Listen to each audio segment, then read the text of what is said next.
بسم اللہ الرحمن الرحیم الحمدللہ رب العالمین والصلاة والسلام علی خاتم النبیین اما بعد۔ میرے عزیز اسلامی بھائی بہنوں، میری مائیں، اسلام ایک ایسا دین ہے جو ہمیں زندگی کے ہر چھوٹے بڑے کام میں رہنمائی دیتا ہے، یہاں تک کہ باتھ روم میں جانے اور آنے کی بھی سنتیں بیان کی گئی ہیں۔ یہ بات ثابت کرتی ہے اسلام ایک مکمل ضابطۂ حیات ہے، یعنی اسلام ایک مکمل دین ہے جس کے نقش قدم پر چل کر ہم رہنمائی حاصل کر سکتے ہیں۔ نبی کریم صلی اللہ علیہ وسلم نے ہمیں سکھایا کہ پاکیزگی نصف ایمان ہے۔ نصف مطلب ہوتا ہے آدھا۔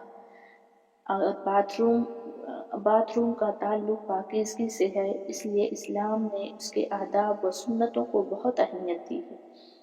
باتھ روم میں داخل ہونے کی سنتیں: داخل ہوتے وقت بایاں پاؤں پہلے رکھیں، یہ دعا پڑھیں: اللہم انی اعوذ بک من الخبث والخبائث۔ ترجمہ جس کا ہے: اے اللہ، میں ناپاک جنات اور شیطانوں سے تیری پناہ مانگتا ہوں۔ کھلے سر یا کیمرے کی طرف رخ کر کے داخل نہ ہوں، کسی کی طرف پیٹھ یا رخ نہ ہو۔ اگر باہر کھلے مقام میں طہارت ہو۔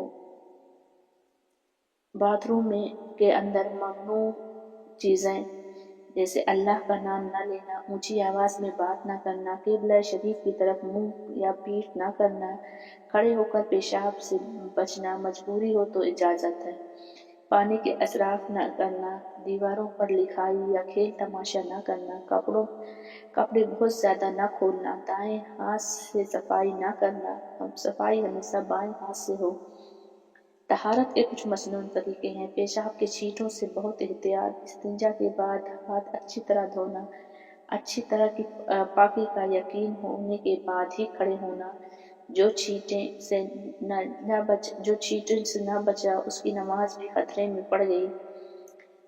باتھ روم سے باہر آنے کی سنتیں ہیں کچھ: دائیں پاؤں کو باہر نکالیں، یہ دعا پڑھیں: غفرانک۔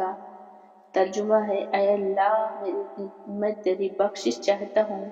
اللہ کا شکر ادا کریں کہ اس نے تکلیف دور کی، ان کی سنتوں پر عمل کی فضیلت ہے۔ گناہوں کی معافی، نماز کی قبولیت، بیماریوں سے حفاظت، شیطانی وسوسوں سے نجات، قیامت کے دن ایمان کی حفاظت۔ جو شخص زندگی کے چھوٹے کاموں کو بھی سنت کے مطابق کرے تو سمجھ لو اس کے دل میں رسول اللہ صلی اللہ علیہ وسلم کی محبت راسخ ہو چکی ہے، یعنی کہ رسول صلی اللہ علیہ وسلم کی محبت اس کے دلوں میں بھر چکی ہے۔ اسلام کی کیا خوبی ہے! اسلام انسان کو ظاہری بھی پاک کرتا ہے اور باطنی بھی، یہاں تک کہ ایک مسلمان باتھ روم میں بھی ثواب حاصل کرتا ہے اگر وہ سنت کے مطابق عمل کرے۔ اے اللہ، ہماری ظاہری اور باطنی پاکیزگی نصیب فرما، باتھ روم کی سنتوں پر عمل کرنے کی توفیق عطا فرما اور ہمیں ہر حال میں سنت نبی کریم صلی اللہ علیہ وسلم کے نقش قدم پر چلنے کی توفیق عطا فرما، سنت کے مطابق زندگی گزارنے کی توفیق عطا فرما۔ آمین ثم آمین یا رب العالمین۔ وآخر دعوانا الحمدللہ رب العالمین۔